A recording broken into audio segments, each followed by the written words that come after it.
పక్కన పెట్టారు, ఎలా అనిపిస్తుంది? 10,000 జీతం ఇస్తామన్నప్పుడు మీరు కూడా అడగలేదు అసలు? అడగలేదు. మేము అలాగే గౌరవనీయులైన ముఖ్యమంత్రి గారు చెప్పారు కదా, ఎన్నికల వాగ్దానంలో మీకు 10,000 ఇస్తామన్నప్పుడు మేము ఎంతగానో ఆనందపడ్డాము. మేము నమ్మాము కూడా దాన్ని. మాకు 10,000 వస్తాయి, ఉద్యోగ భద్రత ఇస్తామన్నారు. అవన్నీ మాకు ఎంతో ఆశ కల్పించినాయి. మేము ఎన్నోసార్లు ప్రజల దగ్గరికి వెళ్ళి సేవ చేయటం జరిగింది. కరోనా సమయంలో వెళ్ళి వాళ్ళకి మేము ఎంతోమంది ఇళ్లలో ఉన్నా కానీ మేము వెళ్ళి వాళ్ళ దగ్గరికి వెళ్ళి మీ హెల్త్ ఎలా ఉంది, మీరు ఎలా ఉన్నారు కనుక్కోవటం, వాళ్ళకి బాగున్నప్పుడు మేము పై వాళ్ళకి తెలియచేయటము.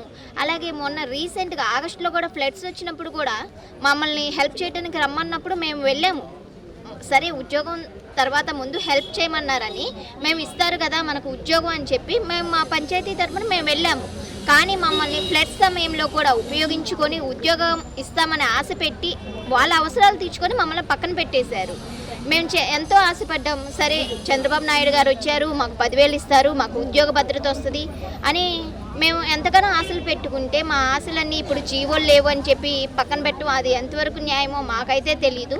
మహిళలు ఎక్కువగా వాలంటీర్స్ ఎక్కువ మహిళలే ఉన్నాం. మేము జెంట్స్ కన్నా కూడా వాలంటీర్స్ వ్యవస్థలో మహిళలే ఎక్కువగా ఉన్నాము.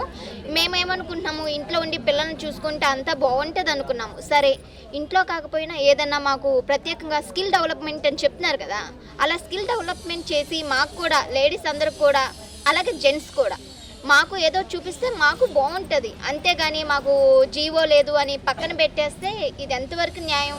వీళ్ళు ఏమన్నారంటే 20 లక్షల ఉద్యోగ కల్పన మా బాధ్యత అంటున్నారు, నిరుద్యోగ భృతి అంటున్నారు. ఉన్న ఉద్యోగాలు తీసి పక్కన పెట్టి ఈ అంశాలన్నీ ఎందుకు అంటారు అసలు? మేము అదే అడుగుతున్నాం కదా, మమ్మల్ని పక్కన పెట్టేసి ఎందుకు స్కిల్ డెవలప్మెంట్ అంటున్నారు. సరే అదైనా చూపించి మమ్మల్ని ఏదొకటి మీకు ఇది పని కల్పిస్తుందని చూపిస్తే బాగుంటుంది. మాకు కూడా మేము హెల్ప్ మాకు బాగుంటుంది కదా.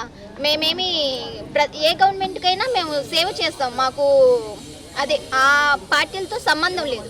మేము ఏదైనా సరే ప్రభుత్వం తరపున ప్రజల దగ్గరికి వెళ్ళి సేవ చేయడానికి మేము ఎల్లప్పుడూ సిద్ధంగానే ఉన్నాము. ఇంతకు ముందు కూడా అనేక నిరసనలు తెలిపారు. ఏవైతే ఉన్న మెయిన్ సెంటర్లో కూడా విజయవాడలో అనేక నిరసనలు జరిగాయి. అయినప్పటికీ రెస్పాన్స్ లేదు. ఒకవేళ ఏమో అనుకుంటున్నారు, 50 గంటల దీక్ష అనంతరం ఎలా ఉండబోతుంది? అవును చేస్తున్నాం కదా, దీనికి ఎలా రెస్పాండ్ అవుతారో చూసి తర్వాత మా కమిటీ సభ్యులు ఉంటారు కదా, వాళ్ళందరూ ఎలా అనుకుంటే మేము వాళ్ళని ఫాలో అయిపోతాం. వాళ్ళు ఏం చెప్తే మేము అది చేయడానికి ఫాలో అవుతాం. ఎలక్షన్స్ ముందేమో విపరీతంగా హామీలు ఇచ్చారు, రెండోది చూసుకున్నట్లయితే వచ్చాకేమో ఏమీ లేదు. చూసుకుంటే ఎందుకంటారు? పవన్ కళ్యాణ్ గారు సర్పంచుల సభ నిమిత్తం ఆ రోజు చెప్పడం జరిగింది, మేమేం చేయలేకపోతున్నాము. అంటే మేము ఆ హామీలు నమ్మి మేము నిజంగానే ఇస్తారేమో అని మేము ఆశ పెట్టుకున్నాం. కాకపోతే వాళ్ళు మమ్మల్ని మభ్య పెట్టేసి తర్వాత మమ్మల్ని పక్కన పెట్టడం జరిగింది.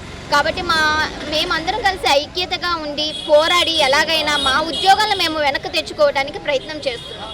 ఖచ్చితంగా లేదండి, మాకేంటంటే మాది చిన్నదండి. మాది వాలంటరీ జాబ్ అనేది ఏంటంటే చాలా చిన్నది. మరి ఇంత చిన్న వాళ్ళ మీద ఇంత పెద్దగా మీరు లేరు, వాలంటీర్స్ మీరు అసలు ఇంకా ఇందులో లేరు, ఇంకా అది ఇదని చెప్తున్నారు. కాదనట్లేదు. అలాంటప్పుడు కరోనా అప్పుడు మీది అందరికీ ప్రజలందరికీ తెలుసు. ఇప్పటికి కూడా ఇప్పటికి కూడా అసలు మాకు ప్రజలు ఏంటంటే మాకు ఇది లేదు, అది రావట్లేదు, ఇప్పుడు మేము ఎవరిని వెళ్ళి అడగాలి, మీరైతే మీరుండి బాగుంటుంది. మార్నింగే మీరు 5 కల్లా వచ్చి మాకు పెన్షన్ ఇచ్చేవాళ్ళమ్మ. కాకపోతే అలాంటిది ఇప్పుడు అనేది అంతలా జరగట్లేదు. మీరుంటే బాగుండేది. మాకు ఏదన్నా తెలియాలన్నా మిమ్మల్ని అడిగితే మీరు వెళ్ళి పై అధికారులతో మాట్లాడి పలానా ప్రాబ్లం అని చెప్పేసి మాకు సొల్యూషన్ అనేది తొందరగా దొరికేది. ఇప్పుడనేది జరుగుతుంది కాదంట. కాబట్టి ఏదన్నా కావాలంటే ఎవరిని అడగాలని తెలియదు. సచివాలయానికి వెళ్ళాలంటే మేము ఎక్కడి నుంచి ఇప్పుడు 3 కిలోమీటర్లు 4 కిలోమీటర్ల నుంచి మేము వెళ్ళాలి. ఒక సచివాలయం ఉంటుంది. అక్కడి నుంచి అక్కడికి వెళ్ళాలంటే 3 కిలోమీటర్స్. మీ ఏదైనా ఆటో మాకు బస్సు సౌకర్యం ఉండదు. అదే మీరుండుంటే మీరు ఏదో ఒక రూపంలో మాకు ఫోన్ ద్వారా కానీ ఎలాగైనా సరే మాకు సేవలు అనేవి మీరు మీ దగ్గర నుంచి మేము అందుకునేవాళ్ళం. అలాంటప్పుడు మాకు ఫ్లడ్ అప్పుడు కూడా నైట్ 1 o'clockకి కాల్ చేసి మెసేజెస్ పెట్టి మార్నింగ్ 6, 7 కల్లా మీరు ఉండాలి. ఏమి ఉన్నామనే అనుకుంటాం కదండి, లేము అనే అనుకోం కదా. వాళ్ళు రమ్మన్నప్పుడు మేము వెళ్ళినప్పుడు మేము లేవని ఎలా అనుకుంటామండి? మమ్మల్ని పిలిచారంటే మేము వాళ్ళ దృష్టిలో ఉన్నాము, అందుకే మమ్మల్ని పిలిచారని అనుకుంటాం. మేము పిలిచినప్పుడు వెళ్ళాము. ఇది అదని చెప్పి ఇక్కడ వరకు వాటర్ వస్తుంది మేము అందుకే. ఎందుకంటే మేము కూడా కాదండి, చాలా మంది ప్రజలు హెల్ప్ చేసుకున్నారు. ఒకరికొకరు హెల్ప్ చేసుకున్నారండి. ఇప్పుడు ఈ ఊరే పక్క ఊరు నుంచి వచ్చి చేశారు హెల్ప్, మేము చేసామని కూడా మేము గొప్పలు చెప్పుకోవట్లేదండి. మాకు జాబ్ అనేది ఉద్యోగ భద్రత కల్పిస్తామన్నారు, 10,000 వేతనం ఇస్తామన్నారు. మేము అదే అడుగుతున్నాం కదండి, అంతకు మించి మేము ఏం అడగట్లేదు కదా. ప్రస్తుత పాలక నాయకులు ఏమంటున్నారు అంటే మీరు ఒక ప్రభుత్వానికి అనుకూలంగా చేసినట్టుగా కొన్ని వ్యాఖ్యలు వచ్చాయి, అది ఎంతవరకు సమంజసం అంటారు? అలా అనొచ్చు. ప్రభుత్వానికి అంటే ఆ ప్రభుత్వానికి వ్యతిరేకం చేసా అన్నప్పుడు మరి ఫ్లడ్ అప్పుడు పిలిచినప్పుడు వచ్చాం కదండి. అప్పుడు ప్రభుత్వానికి చేసినప్పుడు ఇప్పుడు ప్రభుత్వం చెప్పినప్పుడు చేశాం కదా. చేయలేదని అనట్లేదు కదండి. ఎవరైనా ఏ ప్రజలైనా అడగండి చెప్తారు. పోనీ ప్రజల్లోకి వెళ్తేనే కదండి తెలిసేది ఎవరికైనా. ఇప్పుడు మేము ఏం చేసాననేది ఇప్పుడు ప్రజలే చెప్తారు, ఒకరినొకరు చెప్పడం కాదు కదా. తీసుకున్న వెంటనే గౌరవ వేతనాలు ప్రకటించే బాగుండేది, కనీసం అసలు ఉపశమనంగా అన్న ఉండేది. అసలు గౌరవ వేతనాలు కూడా లేవు కదా ఇప్పుడు. గౌరవ వేతనం లేదండి. గౌరవ వేతనము అంటే ఇప్పుడు మాకు ఉద్యోగ భద్రత కల్పించి మాకు ఉద్యోగం మాకు అనేది ఇస్తే గౌరవ వేతనం అంటే ఆటోమేటిక్గా వాళ్ళు వెయ్యాలని ఉంటే, ఇవ్వాలని అనుకుంటే, వాళ్ళు ఇవ్వాలనుకుంటే వాళ్ళకి ఎంత పని అండి అది. మేము వాళ్ళని వేరేలా అనట్లేదండి. వాళ్ళు పెద్దవాళ్ళు, వాళ్ళని క్వశ్చన్ చేయడానికి గట్టిగా మాట్లాడడానికి మేము ఎవరమండి? చిన్న పిల్లలమండి మేము వాళ్ళ దృష్టిలో. అయితే వాళ్ళు పెద్దవాళ్ళు. వాళ్ళు ఒక జీవో ఇచ్చి అమ్మా మీకు మీరున్నారు, మీరు ఉన్నారని చెప్పినప్పుడు ఒక జీవో ఇచ్చి మమ్మల్ని పెట్టుకోవడం, వర్క్ చేయించుకోవడం పెద్ద విషయం కాదు కదండి వాళ్ళకి. వాళ్ళు ఆలోచించుకొని ఎక్కడెక్కడ సర్దుబాటు చేసి అంటున్నారు. ఇప్పుడు స్కిల్ డెవలప్మెంట్ ఇచ్చి చేస్తా అన్నారు. సరే చేసి ఎవరెవరికి ఏ స్కిల్స్ దేంట్లో ఇంప్రూవ్మెంట్ ఉందో దాని తగ్గట్టుగా జాబ్స్ ఇవ్వచ్చు కదండి. ఇస్తే బాగుంటుంది కదా. మేము అదే కదా అడుగుతున్నాము. ఇప్పుడు 2,60,000 మంది ఉన్నారు అంటే ఇప్పుడు స్కిల్ డెవలప్మెంట్ ఇచ్చి చేయొచ్చు కదండి. అంతకు మించి ఏం అడగట్లేదు కదా. భవిష్యత్తు కార్యాచరణ ఎలా ఉండబోతుంది? రెస్పాన్స్ కనుక రాకుండా చర్చలకు పిలవకపోతే ఏంటి పరిస్థితి అంటారు? తీవ్రతరం దాల్చుతుంది అంటారు? ఖచ్చితంగా అంతేనండి. ఇప్పుడు వస్తున్నారు, ఇంకా ముందుకు వస్తారండి. ఒకళ్ళకి ఇద్దరు తోడు, ఇద్దరికి ముగ్గురు తోడు, తర్వాత 5, 10 మంది, 50 మెంబర్స్ అండి. ఎందుకు రారండి? ఆటోమేటిక్గా వస్తారు, ఉధృతంగా చేస్తారు, చేయకుండా మాత్రం ఉండరండి. ఓకే మేడం, చెప్పండి మేడం. ఏంటి చూసుకున్నట్లయితే ఫస్ట్ రోజు సక్సెస్ఫుల్గా నడిచింది సమ్మె, నెక్స్ట్ రోజుకి వచ్చారు. 50 గంటల దీక్ష అనంతరం ఎలా ఉండబోతుంది? ఇప్పుడు వరకు ఏదైనా రెస్పాన్స్ ఉందా ప్రభుత్వం నుంచి? ఇప్పటి వరకు అయితే ఎటువంటి రెస్పాన్స్ లేదండి. ఇప్పుడైనా కొంచెం ఆలోచించండి, ఎందుకంటే ఇంతమంది అమ్మాయిలు బయటకు వచ్చి ధర్నా చేస్తున్నారు. ఇంకా ముందు ఇంకా ఎన్నో ధర్నాలు చేద్దామని నిర్ణయించుకుంటున్నాము. చంద్రబాబు నాయుడు గారికి అని పవన్ కళ్యాణ్ గారికి మేము ఒకటే చెప్తున్నామండి, ఇప్పటి వరకు చూసింది మీరు ఒక సగమే చూశారు, ఇప్పటి నుంచి ఇంకా ఎక్కువ చూస్తారండి. ఎందుకంటే మేము మారాం, ఎందుకంటే బతిమిలాడడం మానేయాలని మేము కూడా డిసైడ్ అయ్యామండి. బతిమిలాడడం మానేసి మేము కూడా అల్టిమేట్ జారీ చేస్తే ఎలా ఉంటుందో చూద్దరు మీరు. ఎందుకంటే జనాల్లో మీరు లేరు కాబట్టి మీకు తెలియడం లేదు. జనాలను ముందు అడగండి, వాలంటీర్స్ అనేవాళ్ళు ఉపయోగపడుతున్నారా లేదా అనేది. అందరూ ఇప్పుడు కూడా లేరు అని నిర్ణయం ప్రకటించినప్పటి నుంచి కూడా మీరు అనేక నిరసనలు చేశారు, ఎక్కడా కూడా రెస్పాన్స్ లేవు. అనేక థీమ్స్తో కూడా చేశారు, ఎలా అనిపిస్తుంది? చేసామండి. ఇప్పటి వరకు మేము ఎన్ని చేసినా వాళ్ళకి అసలు ఏమాత్రం తెలియట్లేదు. పెద్దగా ఇది పెద్ద విషయం కాదని అనుకుంటున్నారు. కానీ ఒక విషయం అండి, సర్పంచ్లు చెప్పారు కాబట్టి సర్పంచ్లు 100% మాకే న్యాయం చేస్తారు, వాలంటీర్స్ని తీసేసాము, వాళ్ళకి ఏమీ పెద్దగా జీవోలు లేవు, ఏమీ లేవు అని అన్నారు. ఓకే, ఊర్లో కానీ ఎవరైనా సరే ఒక సర్పంచే ఉంటారు. మాకు 50 కుటుంబాలు ఉన్నారండి. 50 కుటుంబాలు ఇప్పటికీ మాకు సపోర్టింగ్గా ఉన్నారు, మాతో కాంటాక్ట్లో ఉన్నారు. మేము నిజంగానే వాళ్ళని మ్యానుఫ్యాక్చరింగ్ చేసి ఉంటే కనుక వాళ్ళని ఏదో మ్యానిపులేట్ చేస్తామని అంటున్నారు కదా. మ్యానిపులేట్ చేయలేదు ఇంతకుముందు, ఇప్పటి నుంచి చేస్తాం మేము. ఇప్పటి నుంచి మ్యానిపులేట్ చేస్తే, వాలంటీర్స్ మ్యానిపులేట్ చేస్తే ఎలా ఉంటుందో మీరు కూడా చూద్దురు. ఎందుకంటే మేము అంత కష్టపడ్డామండి. ఎక్కడున్నా కానీ పేదవాళ్ళు, లెక్కలేని వాళ్ళు, ముసలి వాళ్ళు, వీళ్ళందరూ కూడా, వికలాంగులు కూడా మీకోసం ఎదురు చూస్తూ ఉంటారు ఫస్ట్ తారీఖు రాగానే. మరి ఇంత ఆదరణ పొందిన మిమ్మల్ని పక్కన పెట్టడం ఎంతవరకు సమంజసం ఉంటారు? రెండో చూసుకుంటే సచివాలయం స్టాఫ్కి అటాచ్ చేసినప్పటికీ మీ దగ్గర నుంచి డేటా పొందాల్సిందే తప్ప వాళ్ళకి అంత క్లారిటీ లేదంటున్నారు. ఎక్కడ చూసుకుంటే ఈ రోజు కూడా డేటా మేమే ఇస్తున్నామండి.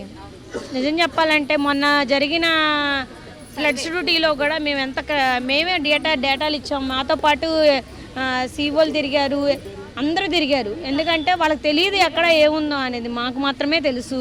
ఇప్పటికైనా అప్పుడు కూడా ఎప్పుడు పడితే అప్పుడు టైం 12ంటికి 1 గంటకు కూడా టీసీలు జరిగాయి. మాకు టెలికాన్ఫరెన్స్ జరిగినాయి. వచ్చిన తర్వాతే మీకు జాబ్స్ ఉంటాయమ్మా, రెండమ్మా అని చెప్పారు. మరి ఏది సార్, అది కూడా అబద్ధమేనా? ఇప్పుడు ఒకటే, ఇది రెండోసారి అబద్ధం. ఇప్పుడు ఒకేసారి మాట్లాడి డోలా బాలా గారు ఒకేసారి చెప్పేశారు మీరు వాలంటీర్ వ్యవస్థ లేదు అని. లేదు, ఓకే, మీరు మరి ఫ్లడ్స్ డ్యూటీలో మమ్మల్ని ఎందుకు వాడుకుంటున్నట్టో మాకు తెలియాలండి. మీరు చెప్పాలి దానికి సమాధానం. ఫ్లడ్ డ్యూటీలో మమ్మల్ని వాడుకున్నందుకు మీ సమాధానం ఎట్టి పరిస్థితుల్లో చెప్పి తీరాల్సిందే మీరు. ఒక పక్క పవన్ కళ్యాణ్ గారు ఏదైనా స్పందించినట్టు అనిపిస్తుందా? ఎక్కడా కూడా ప్రచారంలో కనపడలేదు, మరి ఎక్కడా కూడా వార్తల్లో కూడా రాలేదు మరి ఆయన ఈ విషయం. పవన్ కళ్యాణ్ గారు అసలు మాకు కూడా డౌట్గానే ఉందండి. ఎందుకంటే ఆడపిల్లల పక్షాన పోరాడతానని చెప్పారు, కానీ ఇప్పటి వరకు అయితే మాకు సపోర్టింగ్గా కానీ మా గురించి మాట్లాడడం కానీ ఎక్కడ చేయలేదు. పైగా ఇంకో విషయం ఏంటంటే సర్పంచులకి ఆయన మద్దతు తెలిపారు. సర్పంచులకి మద్దతు తెలిపారు, ఓకే, వాళ్ళు మగవాళ్ళు అనుకోండి, మేము ఆడవాళ్ళం కదా, ముందు మాకు సపోర్ట్ చేసిన తర్వాతే వాళ్ళు సపోర్ట్ చేయాలి. ఏ ఆడపిల్లకైనా అన్యాయం జరిగితే నేను ముందుండి పోరాడతానని అన్నారు, అది ఎక్కడా జరగలేదు. ఇంకో విషయం తెలుసా సార్, మీ ఎంతమంది ఆడపిల్లల్లో కూడా మీ ఫ్యాన్స్ చాలామంది ఉన్నారు. మా పవన్ కళ్యాణ్ మంచి చేస్తారని చాలామంది అంటున్నారు. ఏది ఇంతవరకు నాకు మంచి చేస్తున్నట్టు ఏం కనపడలేదు సార్. దయచేసి మేమందరం చంద్రబాబు నాయుడు గారికే కానీ పవన్ కళ్యాణ్ గారికి కానీ రిక్వెస్ట్ పెట్టుకుంటున్నాం. ఇప్పుడు కూడా మేమేది వాళ్ళని ఏదో ఎదిరించి పోరాడతామని చెప్పట్లేదు, రిక్వెస్ట్ చేసుకుంటున్నాము. ఒక్కసారి ఆలోచించండి, ప్రజలను అడగండి. మా ఉపయోగం ఉంది అంటేనే మీరు జాయిన్ చేయించుకోమని చెప్తున్నాం. ఇంతమంది అందరూ డిగ్రీ చేసిన వాళ్ళు ఉన్నారు, 10th చదివిన వాళ్ళు ఉన్నారు, ఇంటర్ చదివిన వాళ్ళు ఉన్నారు. ఆడపిల్లలు ముఖ్యంగా ఉంది ఆ వాలంటీర్స్లో. ముందు దాని గురించి ఆలోచించండి సార్, తర్వాత మీరు ఏ నిర్ణయాలన్నా తీసుకోండి. ఎందుకంటే ఇంట్లో ప్రతి వాళ్ళకి మేము చెప్తే మిగతా వాళ్ళు చేసే పని ఉంది. అలాంటిది మేము ఇంకొక 50 కుటుంబాలకు చెప్పలేమా మీరు వద్దు ఇలా చేయొద్దు అని? మీరు అర్థం చేసుకోండి, మేము ఏం చెప్పినా వాళ్ళు చేస్తారు అని. మా ఇంట్లో 4 ఓట్లు ఉన్నాయండి, నేను చెప్పాలిగా ముందు వాళ్ళకి 4 ఓట్లు ఉన్నాయి, నేను వాళ్ళకి వేయండి అని. నాకు అన్యాయం జరిగితే నా చుట్టాలు ఊరుకుంటారా, లేకపోతే నా ఇంటి పక్కన వాళ్ళు ఊరుకుంటారా? అక్కడైనా మీకు ఓట్లు లాసే కదా. ఒకసారి ఆ విధంగా కూడా ఆలోచించండి. మేడం, 50 గంటల దీక్ష అనంతరం ఎలా ఉండబోతుంది? తదుపరి కార్యాచరణ ఏమనుకుంటున్నారు? 50 గంటల దీక్ష మేము పెట్టుకున్నాం సార్. ఇది సెకండ్ డే. ఇప్పటి వరకు అయితే ఎటువంటి సొల్యూషన్ లేదు మాకు. కానీ ఇప్పుడు కూడా స్పందించకపోతే ఇక నుంచి ఆమర నిరాహార దీక్షలు చేద్దామని డిసైడ్ అయ్యాం సార్. దయచేసి మా గురించి ఆలోచించండి. 2వ రోజు చేరుకున్నారు. 2వ చూసుకున్నట్లయితే ఏదైనా ఒక చర్చలకు పిలిచే అవకాశం ఉందంటారా? ఏమైనా ఇన్ఫర్మేషన్ ఉందా ప్రస్తుతం? ఇప్పుడు వరకు అయితే కూటమి ప్రభుత్వం నుండి ఎటువంటి ఇన్ఫర్మేషన్ అయితే లేదండి. ఒక రోజు 24 గంటలు అయిపోయినా సరే వాళ్ళ నుంచి ఎటువంటి స్పందన మాత్రం అయితే మాకు ఇంతవరకు రాలేదు. ఈ 50 గంటలు అయిపోయేలోపు వాళ్ళు మమ్మల్ని చర్చలకు పిలుస్తారని చెప్పేసేసే మేము భావిస్తున్నాం సార్. మరి చూసుకున్నట్లయితే ఈ విషయం ఎప్పుడైతే ప్రకటించారో వాలంటీర్ లేరు అని అప్పటి నుంచి నిరసనలు చేస్తున్నారు, వివిధ రకాల రిప్రజెంటేషన్స్ ఇచ్చారు, అనేక వినతిపత్రాలు ఇచ్చారు, కానీ ఎందుకు ప్రభుత్వం నుంచి ఎవరు రెస్పాన్స్ ఇవ్వట్లేదండి? అంటే అధికారంలోకి రాకముందు మీకు ఉద్యోగ భద్రత కల్పిస్తాము, మిమ్మల్ని వాలంటీర్లుగా కొనసాగిస్తాము, మీ గౌరవ వేతనము 5,000 నుండి 10,000 చేస్తామని చెప్పి వాళ్ళే చెప్పారు. కానీ సార్ ఇప్పుడైతే అధికారంలోకి వచ్చిన తర్వాత, అధికారం రాకముందు వాళ్ళైతే ఓట్ల గురించి అలా మాట్లాడారేమో అనిపిస్తుంది సార్. వాళ్ళైతే ఖచ్చితంగా ఉద్యోగ భద్రత కల్పించి వాలంటీర్లు కొనసాగించి 10,000 చేస్తారని చెప్పేసేసి అయితే చాలా వరకు అందరు నమ్మారు సార్. కాకపోతే ఇప్పుడైతే అసలు ఆ విషయమే వాళ్ళకి గుర్తు రావట్లేదు సార్. ఏదైతే ఎలక్షన్ ప్రచారం ముందు ఏదైతే మీకు ఆ జీతాలు సరిపోతున్నాయి అని ప్రస్తావించిన నాయకులు ఏమైపోయారు? పవన్ కళ్యాణ్ గారు ఎన్నో మాటలు చెప్పారు, అసలు ఆయన సైలెంట్ అయిపోయారు. ఎందుకంటారు? ఇప్పుడైతే సార్ మేమైతే వాళ్ళని మాకు 5,000 సరిపోవట్లేదు, మీరు మాకు 10,000 చేయండి అని చెప్పేసి మేము ఏ నాయకుల చుట్టూ తిరగలేదు సార్. పవన్ కళ్యాణ్ గారు, చంద్రబాబు నాయుడు గారు ఎన్నికలకు ముందు అనేకమైన సభల్లో వాళ్ళు ఏం చెప్పారంటే మీకు 5,000 కాస్త సరిపోవట్లేదు, మీకు ఎలా సరిపోతుంది, మీరు 5,000తో ఎలా పనిచేస్తున్నారని చెప్పి మమ్మల్ని అడిగారు సార్. ఇప్పుడైతే మేము అధికారంలోకి వస్తే మీకు 10,000 ఇస్తాము, మీరు కొనసాగుతారు, మీరు ఎక్కడికి వెళ్ళరు, అక్కలు చెల్లెమ్మలు అని చెప్పేసేసి మాట్లాడారు సార్. ఇప్పుడైతే ఆ హామీలు వాళ్ళకి గుర్తు రావట్లేదు సార్. అధికారం వచ్చిన తర్వాత వాళ్ళ కళ్ళు అసలు కనిపించట్లేదు సార్. 1వ తారీఖు పెన్షన్లు ఇచ్చే మీరు అందరికీ అత్యంత చేరువుగా ఉండే ప్రజలకి ఈ యొక్క సహాయార్థం అనేది నిలిచిపోయింది. ఎంతవరకు ఐడియా ఉంది సచివాలయం స్టాఫ్కి? 1వ తారీఖు పెన్షన్స్ ఇచ్చే ముందు సార్ మమ్మల్ని మీరు వెళ్ళి సెక్రటరీలకి కొంచెం సహాయం చేయండి, వాళ్ళకి చూపించండి అని చెప్పేసి అప్పుడప్పుడు కాల్స్ చేసి సెక్రటరీలు అందరూ మా దగ్గర ఇన్ఫర్మేషన్. అంతకుముందు వాళ్ళు ఏం చేసేవాళ్ళంటే ఏది సర్వే చేయాలన్నా సరే వాలంటీర్లు చేసిన సర్వేని వాళ్ళు మాత్రం సిస్టంలో చేసేసి ఆ సర్వే 60% అయిపోయింది, 90% అయిపోయింది, 100% అయిపోయింది అని చేశారు సార్. ఇప్పుడు వాళ్ళు సర్వేలు చేస్తున్నప్పుడు అసలు ఆ పర్సంటేజ్ అవ్వక మళ్ళీ మాకే కాల్ చేసి వాళ్ళ ఇల్లు ఎక్కడ వీళ్ళిల్లు ఎక్కడ అని చెప్పేసి ఇప్పుడు అడుగుతున్నారు సార్. సో మేడం, మరి చూసుకున్నట్లయితే కరోనా చూసాము, వరద ఉధృతి చూసాము, ఇవన్నిట్లో మీ సేవలు ఉపయోగించారు. అవును సార్. ముందో చూసుకుంటే అప్పటికప్పుడు ఫోన్ చేసి రమ్మన్నా అనేక మంది బయలుదేరి వచ్చారు. వారం పైనే సాగిన ఈ సేవలు ఎక్కడ చూసాము. మరి ఇప్పుడు ఏంటి, ఎందుకు ఇంత నిరంకుశత్వంగా బిహేవ్ చేస్తున్నారు? ఏమో సార్, అప్పుడైతే సార్ మాకు మార్నింగ్ 3 o'clockకి 5 o'clockకి ఎర్లీ మార్నింగ్ 6 o'clock కల్లా మీరు వచ్చేసేయాలి, ఆ విధుల్లో మిమ్మల్ని ఇప్పటి నుంచే కొనసాగిస్తున్నాము, మీ మొబైల్స్ మీరు వెళ్ళి మీ అడ్మిన్కి నోటేట్ చేసేసి మీరు వెళ్ళండి అని చెప్పారు సార్. వాళ్ళే కాకుండా సార్, మేము వర్క్ చేస్తున్నప్పుడు నాదెళ్ల మనోహర్ గారు, నారాయణరావు గారు వీళ్ళందరూ మంత్రులు వచ్చి ఎలా చేస్తున్నారా అని చెప్పి చూసి వెళ్ళారు సార్. మరి అప్పుడు ఉన్న వాలంటీర్లు మేము వర్క్ ఎలా చేస్తున్నామా అని చూసిన వాలంటీర్లు ఇప్పుడు కనిపించట్లేదు. వాళ్ళు అసలు మాకు ఇదేంటి బెడ్డే లేదు, మేము పేరు ఎలా పెడతామని చెప్పి ఇప్పుడు అడుగుతున్నారు సార్. మరి చూసుకున్నట్లయితే రేపు మధ్యాహ్నం ముగియబోతుంది అంటున్నారు. మరి తర్వాత ఎలా ఉండబోతుంది? క్యాంప్ ఆఫీస్కి కానీ లేకపోతే సచివాలయాల దగ్గర ఏదైనా నిరసన ఉండబోతుంది అంటారా? ఈ 50 గంటల్లో నుండి సార్ ప్రభుత్వం నుండి మాకు ఎటువంటి ఇన్ఫర్మేషన్ రాకపోతే సార్, ఇక్కడే కాకుండా మేము సచివాలయంలో చంద్రబాబు నాయుడు గారి ఇంటి దగ్గర అనేక నిరసనలు చేయడానికి సిద్ధంగా ఉన్నాం సార్. ఎలా ఉండబోతుంది భవిష్యత్తు కార్యాచరణ? ఎలాగో 2వ రోజుకి వచ్చారు సమ్మెలో భాగంగా. 50 గంటల దీక్ష తర్వాత ఎలా ఉండబోతుంది? చెప్పండి, మీ ప్రాబ్లమ్స్ చెప్పండి ఫస్ట్ నుంచి.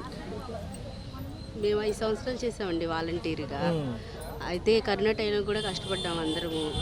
మొన్న కూడా బ్లడ్ వచ్చినప్పుడు కూడా చేసాము, అందరం కష్టపడ్డాము.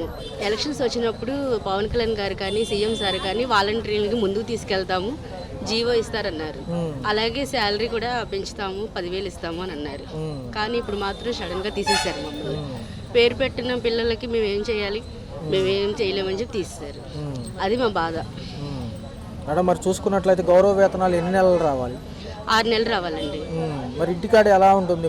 ప్రతి నెల పెరిగే ఖర్చులు ఇవన్నీ చూసుకున్నట్లయితే పెరుగుతున్నాయి, నెలల ఖర్చులు పెరుగుతూనే ఉంటాయి. ఫీజులని నెలవారీ భారం మా మీద పడుతూనే ఉంటుంది. ఏదైనా హస్బెండ్ మేము చదువుకున్నాం కదా, మేము కూడా ఏదైనా జాబ్ చేయాలని మాకు ఉంటుంది కదా. సడన్ గా తీసేస్తే మాకు సమస్యలు ఉంటాయి. అవన్నీ సీఎం సార్ కానీ పవన్ కళ్యాణ్ సార్ కానీ అర్థం చేసుకోవాలని మా వినతి. మేడం, మరి ఫైనల్గా చూసుకుంటే మీ సేవలు అన్నిటికీ ఉపయోగించుకున్నారు. మొన్న వరద ఉధృతుల సమయంలో కూడా ఇక్కడ వాలంటీర్లు నిరంకుశంగా రాత్రి పగలు కష్టపడ్డారు. ఓ పక్క కరోనాలో మేము అందరం చూసిన విషయం, ప్రజలందరూ చూశారు. ఎలా అనిపిస్తుంది? మరి ఇంత మోసం చేశారు కూటమి ప్రభుత్వాలు. మాకు చాలా బాధ అనిపిస్తుందండి. కాకపోతే ఆ సార్ మీద కానీ సీఎం సార్ మీద కానీ పవన్ సార్ మీద మాకు గౌరవం ఉంది. మేమేం అనలేకపోతున్నాం, వాళ్ళే మమ్మల్ని అర్థం చేసుకోవాలి. ఆడపిల్లలకు న్యాయం చేస్తా అన్నారు కదా, ఇంతమంది రోడ్ల మీద పడ్డాం కదా, ఇప్పటికైనా మా బాధ అర్థం చేసుకొని వాళ్ళు మాకు జీవో ఇవ్వాలి. ఎవరు వచ్చినా కానీ వాలంటీర్లని మాకు వర్క్ చేయించుకొని మాకు జీవో ఇవ్వాలి. మేము పార్టీ పరంగా కాదు, సేవ చేసాము, వర్క్ చేసాము, మాకు కూడా ఫ్యామిలీ ఉన్నాయి, పిల్లలు ఉన్నారు. ఒకటే చెప్తున్నా, సీఎం సార్ కానీ పవన్ సార్ కానీ అర్థం చేసుకోవాలి మమ్మల్ని అందరినీ. మళ్ళీ మాకు జీవో ఇచ్చి మమ్మల్ని జాబ్లో తీసుకోవాలి.